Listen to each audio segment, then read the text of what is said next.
Le tournage de La Chambre des Secrets a commencé seulement 3 jours après la sortie du premier film. Cela en a fait le seul film de la saga à être sorti seulement 1 an après le précédent. Je dis ça parce que les reliques de la mort ont déjà été tournées d'affilée. Il est intéressant de noter que, bien qu'il s'agisse de l'un des livres les plus courts, La Chambre des Secrets est devenu le film le plus long de la série. Musique. Daniel Radcliffe s'est vu initialement offrir seulement 125 000 livres sterling pour le deuxième film.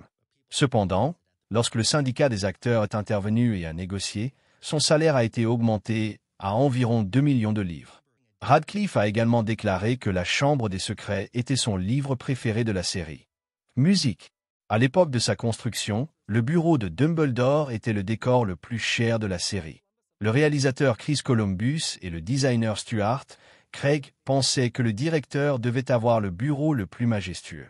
Rempli de colonnes de pierre massive, de bibliothèques, de vitrines, de tableaux, d'une table antique, d'un fauteuil semblable à un trône et d'un énorme télescope, cette pièce semblait impossible à réaliser budgétairement. Mais les producteurs ont finalement réussi à trouver les fonds nécessaires. Le réalisateur Chris Columbus a demandé au directeur de la photographie, Roger Pratt, de tourner le film avec une esthétique plus sombre que le premier. Des lumières plus tamisées, une palette de couleurs pâles et une atmosphère ombragée ont ainsi marqué la série. Cette ambiance sombre s'est accentuée un peu plus avec chaque film. Jason Isaacs avait initialement auditionné pour le rôle de Gilderoy Lockhart, mais Chris Columbus lui a demandé d'essayer aussi pour Lucius Malfoy. Isaacs était réticent car il trouvait que le rôle ressemblait beaucoup au Capitaine Crochet qu'il allait jouer dans le film Peter Pan. Il a même pensé refuser l'offre, mais sa famille l'a convaincu. Pour comprendre à quel point son personnage devait être méchant, il a regardé la performance de Tom Felton dans le premier film. Les cheveux longs de Lucius Malfoy et sa canne contenant une baguette cachée étaient entièrement l'idée de Jason Isaacs. Les livres n'en parlent pas du tout. Chris Columbus était initialement sceptique, mais il a accepté après le commentaire de Daniel Radcliffe. Je trouve ça trop cool. Bien que Mimi Géniard ait 14 ans dans le livre, dans le film, elle est interprétée par Shirley Henderson, âgée de 37 ans. Cela fait d'elle l'actrice la plus âgée à avoir joué un élève de Poudlard.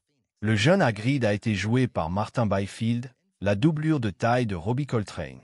Cependant, pour la cohérence, c'est Coltrane qui a fait le doublage vocal. Pendant le tournage, Tom Felton a oublié sa réplique après celle de Harry Potter. Il a donc improvisé et a dit sa phrase, devenue l'une des répliques les plus drôles du film. Le réalisateur a tellement aimé cette scène qu'il l'a gardée dans le film. Dans la scène du bureau de Dumbledore, Lucius Malfoy devait initialement partir en silence. Mais Jason Isaacs a pensé que le personnage ne devait pas partir sans rien dire. Lorsque Chris Columbus lui a dit de dire ce qui lui passait par la tête, Isaacs a dit « Je vous remercie pour le thé ». Daniel Radcliffe ne connaissait pas cette réplique, mais il n'a pas brisé la scène et a répondu spontanément par « De rien ». À ce moment-là, Isaacs a su que Radcliffe était un acteur très talentueux. Pendant le tournage, il n'y avait qu'une balle orange et un bâton à la place de Dobby. Le personnage a été créé en post-production par effets informatiques. Cependant, le fait que les traits du visage de Dobby ressemblaient au président russe Vladimir Poutine a créé une grande controverse. Apparemment, Poutine était très mécontent et a même envisagé de poursuivre les producteurs. Dans La Chambre des Secrets, la Ford Anglia joue un rôle assez important. Elle emmène Harry à l'école et les sauve même des araignées dans la forêt interdite. Cependant, dans les films, on n'explique pas vraiment pourquoi Arthur Weasley a ensorcelé cette voiture. Dans les livres, on raconte qu'il est très intéressé par les objets moldus et qu'il bricole constamment avec, malgré l'interdiction. Ensorceler la voiture découle de cette curiosité. La couleur bleue et le modèle de la Ford Anglia remontent en fait à la jeunesse de J.K. Rowling. Rowling se promenait dans cette voiture avec sa meilleure amie et a transposé ses souvenirs dans le livre. Ensuite, la même voiture a été utilisée dans le film. Seulement, pour la scène du saule-cogneur, pas moins de 14 Ford Anglia ont été mises à la casse. L'animatronique du phénix fin sec était si réaliste que Richard Harris, qui jouait Dumbledore, a cru que c'était un vrai oiseau la première fois qu'il l'a vu. La scène où fin sec brûle dans les flammes et renaît de ses cendres était un mélange d'effets pratiques et d'effets numériques. Même un animatronique de bébé phénix, en taille réelle, a été spécialement créé pour cette scène. Le réalisateur Chris Columbus voulait que les mouvements de la caméra soient souples comme un serpent. Ainsi, on devait sentir le basilic glisser dans le château. C'est pourquoi certaines scènes ont été tournées avec une caméra à l'épaule. Columbus a même guidé personnellement le caméraman en tenant son épaule pour obtenir l'angle qu'il voulait. Rupert Grint a une phobie sérieuse des araignées, à tel point qu'il n'a toujours pas pu regarder la scène d'Arago en entier. La peur que nous voyons sur son visage, sa voix tremblante et son agitation dans cette scène n'étaient pas du jeu. C'était une vraie panique. Pendant le tournage, une épidémie de poux s'est déclarée parmi les jeunes acteurs. Des infirmières ont été appelées et toute l'équipe a été contrôlée. Dans les scènes où les personnages sont transformés en pierre, des modèles grandeur nature, réalisés sur mesure, ont été utilisés à la place des acteurs. Emma Watson apportait souvent son hamster domestique, Millie, sur le plateau. Malheureusement, Millie est mort au début du tournage. L'équipe lui a fabriqué un cercueil spécial, recouvert de velours et gravé à son nom. Watson a déclaré « Je suppose qu'aucun hamster n'a jamais eu d'adieu aussi grandiose ». La traduction de Harry Potter dans différentes langues a également nécessité de changer le nom de Tom Elvis Jedusor, parce qu'il fallait créer un anagramme à partir du nom signifiant « Je suis Lord Voldemort ».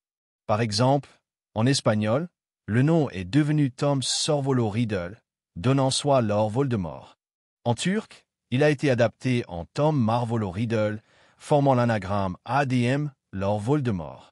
Harry prononce mal chemin de traverse en disant chemin de traverse et se téléporte par erreur avec la poudre de cheminette dans le chemin de traverse au lieu du chemin de traverse.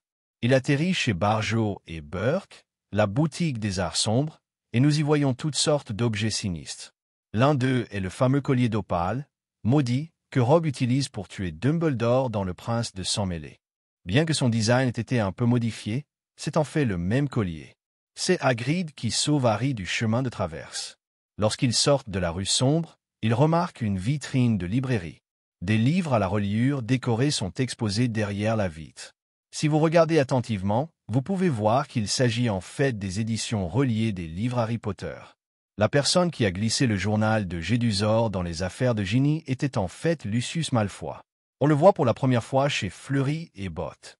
Méprisant et rabaissant Harry et les Weasley, Lockhart prend un vieux livre dans le chaudron de Ginny. Puis, en remettant le livre, il glisse discrètement le journal dans le chaudron. Si vous regardez attentivement, vous pouvez vraiment voir ce moment. Alors qu'Hermione recherche la recette du polynectar, elle prend le livre Most Potente Potion sur une étagère. Mais juste à côté, il y a un livre sur lequel seul Tom est écrit. Cela pourrait être une référence subtile à Tom Jedusor. Au club de duel organisé par Lockhart et Rogue, Drago et Harry se font face. Harry envoie Drago au sol avec un sort réussi. Lorsque Rogue le relève, le charme de la scène est brièvement rompu. Parce que si vous regardez attentivement, vous pouvez voir un caméraman agenouillé parmi les élèves. Même dans les films les plus magiques, il peut y avoir de petites erreurs. Dès le premier film, il est évident que Ron Weasley ne vient pas d'une famille riche. Drago ne cesse de le mentionner et de se moquer de lui. Les costumiers n'ont pas oublié ce détail. Les robes de Poudlard de Ron sont beaucoup plus fanées, vieilles et décolorées que celles des autres étudiants. Elles sont dans des tons gris plutôt que noirs. De plus, le blason de Poudlard sur sa robe semble avoir été arraché d'une autre robe et cousu. Une blague du livre passe presque inaperçue dans le film. Chez le libraire, M. Weasley, parlant avec les parents d'Hermione, dit « Pour autant que je sache, les autres Moldus ont peur de vous. » La raison en est qu'ils sont dentistes. Mais comme cette information n'est pas donnée dans le film, la blague perd son sens.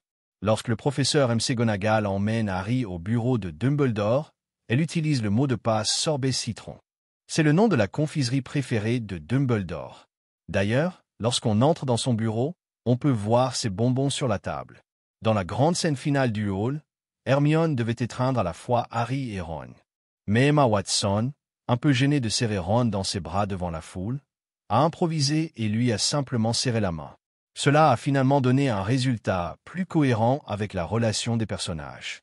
La Chambre des Secrets a rapporté 88 millions de dollars de recettes lors de son premier week-end d'exploitation aux États-Unis. À l'époque, ce chiffre se classait au 3e rang des plus grandes ouvertures de tous les temps.